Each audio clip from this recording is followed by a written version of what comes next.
তোমার জীবনে তোমার ইবাদত, তোমার রিয়াজত, তোমার জিকির কোনো কিছু তোমার জীবনের পরিবর্তন আনতেছে না, আদত পরিবর্তন করছে না, আখলাক পরিবর্তন করছে না। যার আখলাক পরিবর্তন হয়, অশ্লীল ছিল অশ্লীল হয়েছে, অহংকারী ছিল ভদ্র হয়েছে, হিংসা করত এখন মানুষের প্রশংসা করতে যায়। এই পরিবর্তনটা যদি আপনার জীবনে না হয়, না মুরিদ, না দিনদারি, না মুসলিম, না ইসলাম। সম্মানিত উপস্থিতি, তো আমি আপনাদেরকে বলতে চাচ্ছি, যতক্ষণ পর্যন্ত এই জায়গাগুলোর মধ্যে পরিবর্তন আসবে না, আখলাকের ক্ষেত্রে ডেভেলপমেন্ট আসবে না, নফসের তাজকিয়া সাধিত হবে না, নিয়তের মধ্যে পরিশুদ্ধিতা আসবে না, আপনার ইলম যে কিছু আপনি শিখেছেন এটার মধ্যে তাহজিব নাই, আছে তাহজিব। আমাকে আপনি দাওয়াত করলেন, আমি এখানে আসলাম, রং করলাম, ঢং করলাম, মানে আরেকজনকে কপি করলাম, গালাগালি করলাম, হুঙ্কার দিলাম, দালাল বললাম, আরো কি কি কি কি দুনিয়ার কথা সব এখানে এসে বললাম। মানুষের জীবনের সাথে সম্পৃক্ত কোনো কথা বলতে পারলাম না। আমাদের ইউথ যে প্রবলেমে পড়ছে তাদের সাথে কানেক্টেড হতে পারলাম না। আমি তাদের জীবন পরিবর্তন হোক, আমি যখন অন্তঃকরণ থেকে সেটা চাইবো না, সেই আন্দাজে নিজেকে তৈরি করে এখানে আসবো না। এই যে আমরা 30-40 বছর নামাজ আদায় করতেছি, ওই আমাদের নামাজ কোন পরিবর্তন আমাদের জিন্দেগিতে আনতেছে না। আমার ভাইয়েরা, ও আমিন নিয়ে মারামারি, ও হাত তোলানামা নিয়ে মারামারি, ও ভাই আসল যেটা নিয়ে মারামারির কথা ওইটা নিয়ে তো কেউ মারামারি করে না। ওইটা কোনটা? ওইটা আমার আল্লাহ বলেছেন, কদ আফলাহাল মুমিনুন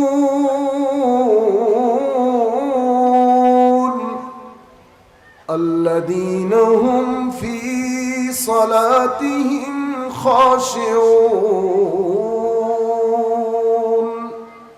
আমার আল্লাহ বলতেছে মুমিন সফল কারা?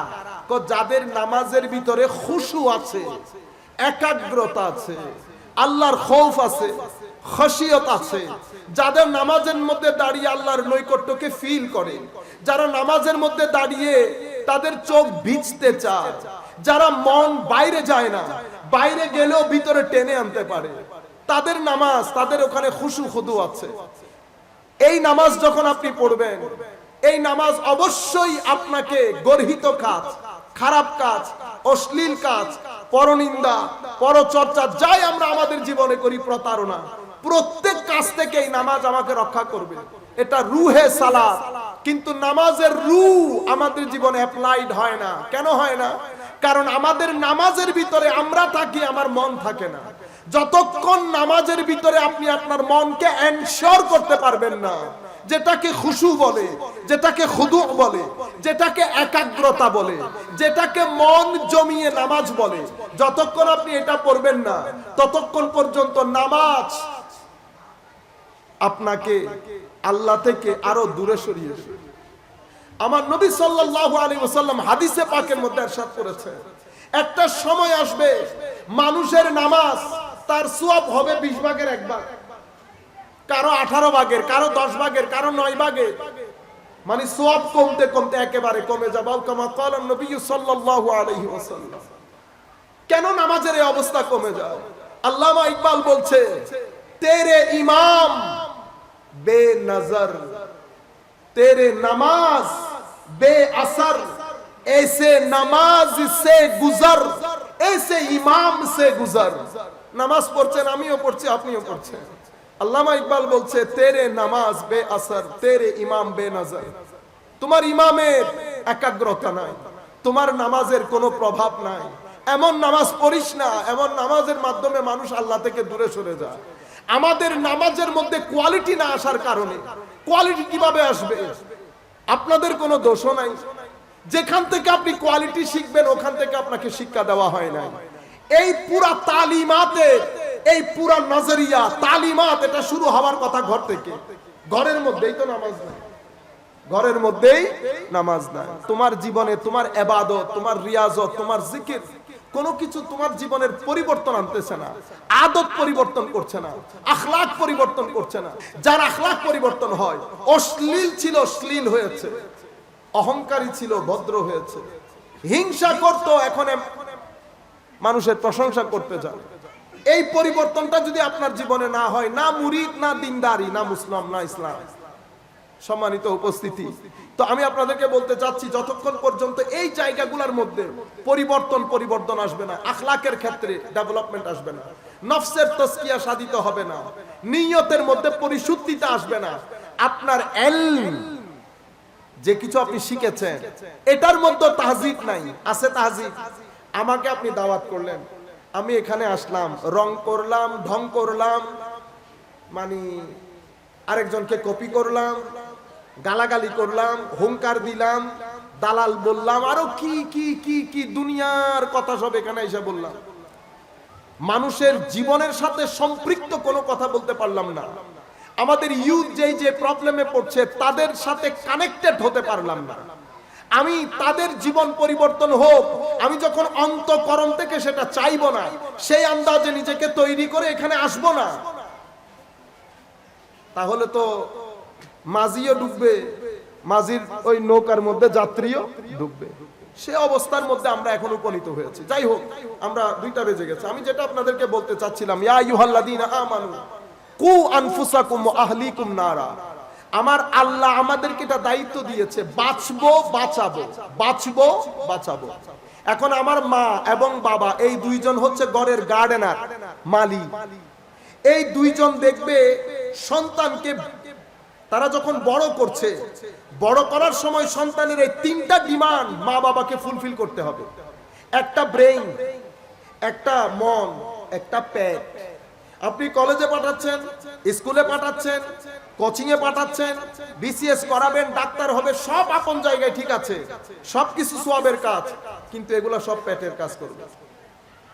মনের কাজ কোনটা করবে? আমার নবী কি বলছেন? আমার নবী বলছেন, ছেলে যখন 7 বছরের, তাকে দিন শিক্ষা দাও, তাকে আস্তে আস্তে ধরে ধরে নামাজে আনো।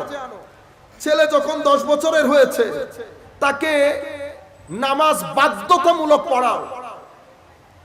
সম্মানিত উপস্থিতি, আমরা হেন কোনো মা বাবা আছি যে বলতে পারবো যে আজকে নামাজ না পড়লে ভাত নাই? আমি মা বাবাকে বলতেছি সেটা বলতে হবে। কেন?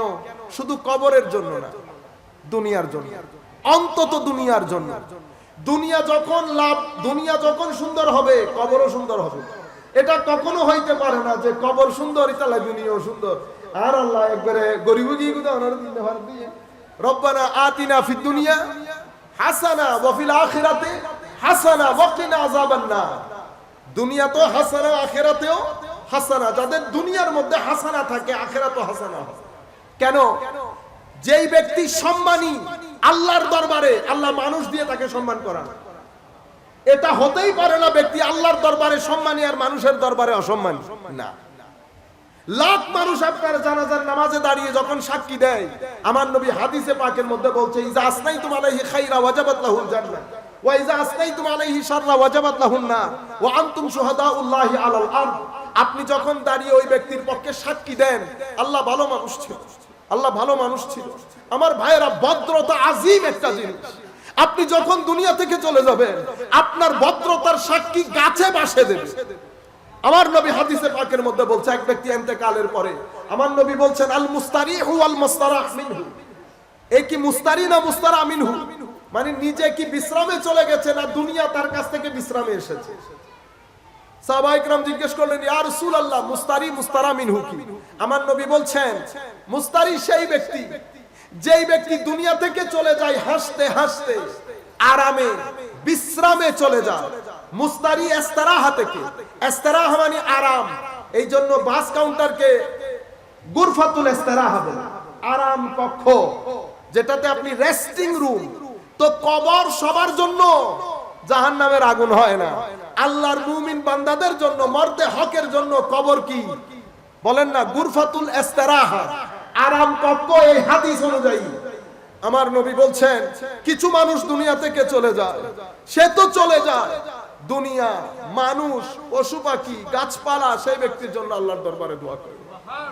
আমরা আল্লাহর দরবারে দোয়া করি, আল্লাহ ততদিন পর্যন্ত তুমি আমাদেরকে মৃত্যু দিও না যতদিন তুমি ওই স্ট্যাটাস আমাদের পক্ষ থেকে কবুল না করো মাওলা। আপনারা বুঝতে পেরেছেন? এরকম মৃত্যু যদি হয়, আমাদের মরে যাইতে কোনো অসুবিধা আছে? হ্যাঁ, কোনো অসুবিধা নেই। আমরা আল্লাহর দরবারে বলছি, আল্লাহ এমন ভাবে যদি মৃত্যু দাও তাহলে তো আমরা সব সময় প্রস্তুত। আমাদের একটু ভয় লাগে যে মওলা কোন গুতানি খায় আল্লাহ পাক জানে। গুতানি ছাড়া আর তো কোনো ভয় নাই, আসেনি? হ্যাঁ, একজনে বলতেছে গৌজুর আনা খনে খনে লাইমুর খদের রাস্তা নিতে বরম খদে ফাড়াই মাই দিব দে আও কইদিন মাই দই ইনু ডর প্যান্ট শার্ট আলারে লাগাইউ অজর দুধ আজুন সাদা খর ফিন্দি আড়ে দেখুন রে সাদা খর নাও লাগাইলাম আছে। সকাল বিকাল সাদা কাপড় পরে হাঁটা মানুষকে সাদা কাপড়ের লোভ দেখিয়ে লাভ আছে? এগুলা রে সাদা কাপড়ের ভয় দেখিয়েন না। ফজরের নামাজ পড়া ব্যক্তিকে আপনি সাদা কাপড়ের ভয় দেখান, আপনারা বুঝতে পারছেন? আমি আপনাদেরকে যে কথাটা বলতে চাচ্ছিলাম, তো আল্লাহ আমার নবী হাদিসে পাকের মধ্যে বলছে তারা চলে যায় আরামসে, মানুষ তাদের জন্য কাঁদে। আর কিছু মানুষ দুনিয়া থেকে যায়, দুনিয়া খুশি, গাছ খুশি, পাছা খুশি, এলাকার প্রত্যেক ব্যক্তি খুশি। কেন?